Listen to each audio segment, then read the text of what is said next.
and regulating blood vessel health and endothelial function. They can regulate immune system. Like quercetin is incredibly important for regulating your immune function and gut health. There's compounds, for example, in Himalayan tartary buckwheat, like jojoba, which are found nowhere else, which are immunorejuvenating and help deal with old aging cells and cleans them up.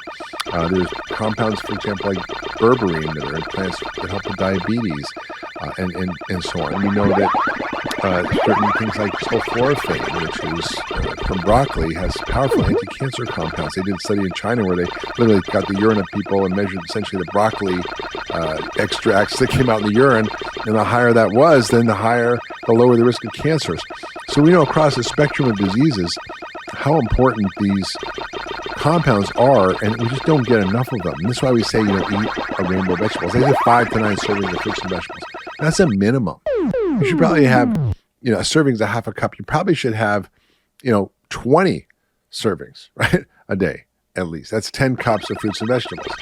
That's a minimum, I think, in my view. When you look at people like Terry Walls, who've done her work on reversing MS, I mean, they're pushing 8 to 10 cups of vegetables a day, which I think is right. As a central piece. Yeah, absolutely. And found that when people who were struggling with MS, and she had one of the worst types, progressive MS, and was in a wheelchair for almost a year or two before she ended up turning it all around.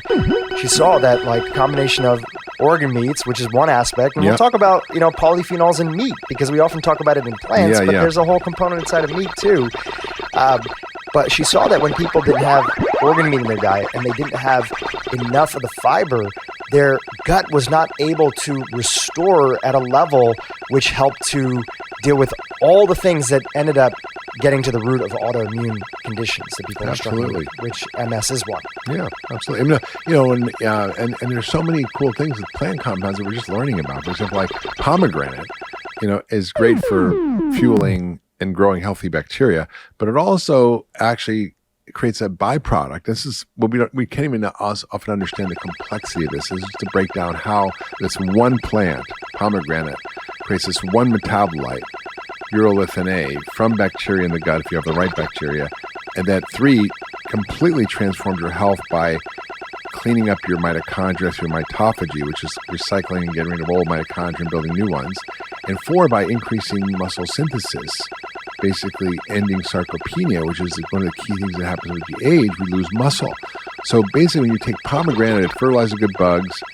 It releases this compound that helps you clean up your cells and helps with all the features of aging, and helps you build muscle. And that's just one little compound. Now, there's literally tens of thousands of these things that if we need to eat more of them, and we don't need to necessarily know exactly everything that's in everything, but when I go through the grocery store now, I literally am going through thinking as a pharmacy with an F. I think, okay, I'm going to buy this artichoke because I know it has prebiotic fibers. I know it also has these compounds that are detoxifying. Or I'm going to buy this pomegranate because I know it has good for my gut bacteria and also is going to help me build muscle. I know I'm going to buy this broccoli or broccolini because it has glucosinolates and sulforaphane is going to help me for cancer, but also help me detox heavy metals. So I'm thinking about this, or I'm thinking I'm going to buy these shiitake mushrooms or maitake mushrooms because they have all these polysaccharides that are immune modulating. And this is the conversation I have with myself in the grocery store, which is pretty nerdy and weird. But basically, this was going on in my head because I'm thinking, okay, how am I going to build my medicine cabinet for dinner? And that's what I do when I go home. So my fridge essentially is my medicine cabinet. And I think that when you start to learn about this, it's so cool. And you don't really have to get into all the nerdy detail. You just have to realize you want to eat a lot of weird food, lots of colorful stuff, and just, if you go what is this? It's probably a good idea to buy it and try to make it.